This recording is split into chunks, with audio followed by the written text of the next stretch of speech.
You know that one person who always prefers staying in while the rest of the world is out there buzzing with activity? The friend who'd rather curl up and binge watch their favorite series than head out for a night on the town? Well, it turns out there's so much more to this preference than just being introverted or, as some people might say, lazy. In fact, loving the comfort of home is a unique psychological trait, and here's the interesting part. It's actually a bit of a superpower. So stick with me because today we're going to explore why some people genuinely thrive at home, what the science says about it, and where you might fit into this mix. Not all homebodies are created equal. Now here's the thing that most people don't realize. Not everyone who loves staying home is the same. Sure, they all find peace and contentment within their own space, but their reasons? Well, those can vary wildly. And understanding these differences can help you understand yourself or the people in your life a whole lot better. Let me break down the 4 main types of people who prefer home. And as I go through these, I want you to think about which one resonates with you. Type 1, the life-weary homebody. Some people stay home because life has genuinely pushed them there. Maybe they've had difficult experiences that changed how they see the world. Perhaps they've dealt with stressful jobs that demanded too much of them. Or they've been through toxic relationships that left them feeling drained and depleted. For these individuals, home becomes more than just a place to sleep. It's where they find relief from the constant noise and pressure of life. And here's what's important to understand. It's not about being lazy, not even close. For them, it's survival. Their space becomes a refuge, a safe harbor where they can heal, think clearly, and regroup. It's the quiet in the storm, the one place where the demands of the world can't reach them. These people may actually enjoy socializing and being around others, but only after they've had enough time to recharge their batteries. When they've been out in the world for too long, dealing with people, navigating social expectations, and managing all the little stresses that come with being out there, they start craving the calm of their 4 walls. They need that time alone to regain their energy and feel like themselves again. Think of it like a phone battery. If you're constantly using your phone without ever plugging it into charge, eventually it's going to die.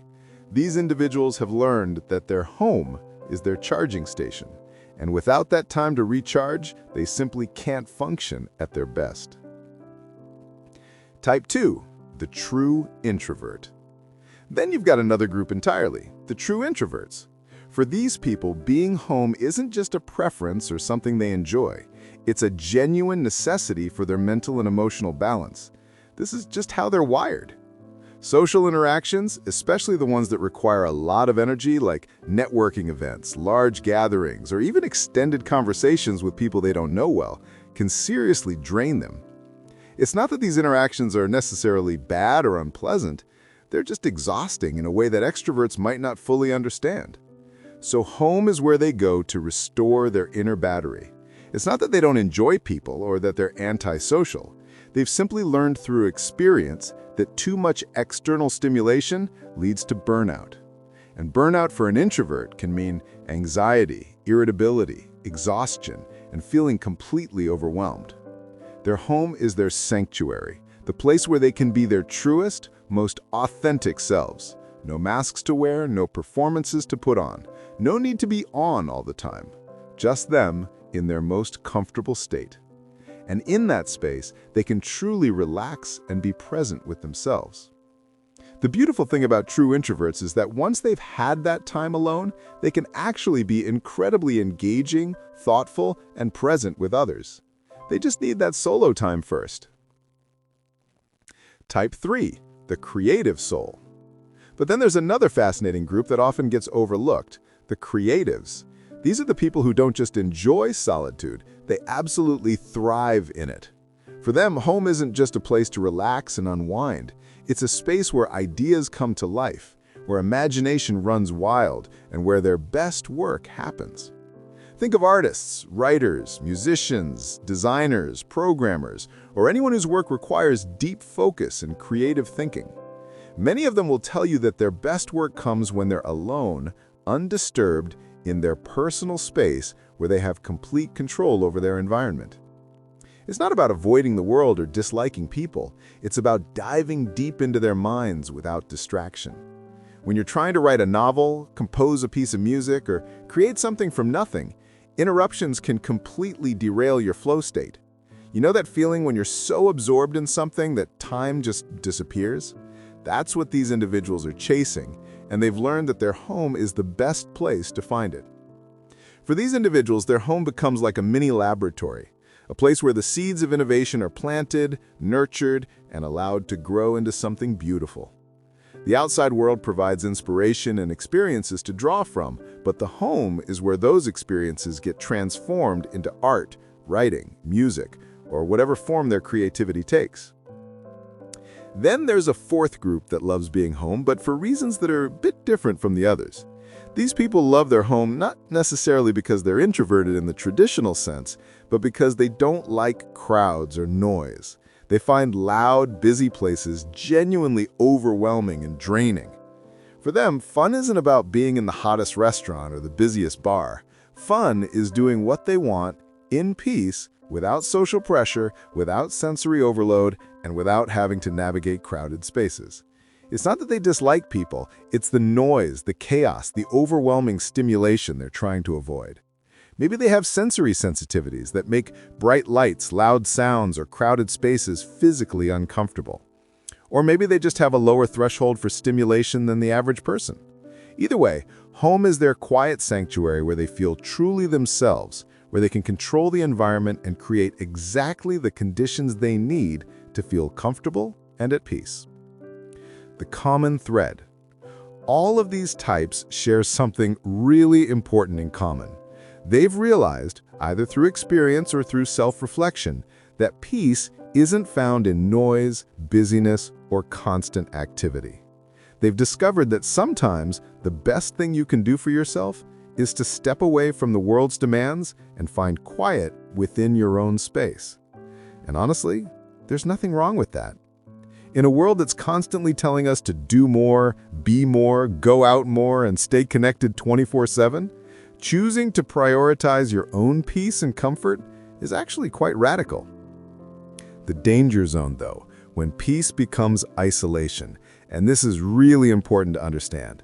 Peace and isolation are very, very close neighbors. They live right next to each other, and sometimes it's hard to tell when you've crossed from one into the other. Stay in peace too long without any movement, without any connection to the outside world, and it quietly becomes loneliness. You might not even notice it happening at first. Stay in silence too long, and your mind starts to overthink. The thoughts that used to feel peaceful and reflective start to become anxious and repetitive. You stop growing, you stop feeling motivated, and slowly, almost imperceptibly, the comfort that once healed you becomes the very reason you feel stuck. Your safe space becomes a cage, your sanctuary becomes a prison, and the home that once recharged you starts to drain you instead. I've seen this happen to people, and maybe you've experienced it yourself. You start staying home because it feels good, because you need that peace, but then days turn into weeks, weeks turn into months, and suddenly you realize you've been avoiding life rather than living it. So here's the healthy truth, and I really want you to hear this. It's absolutely okay to love your space.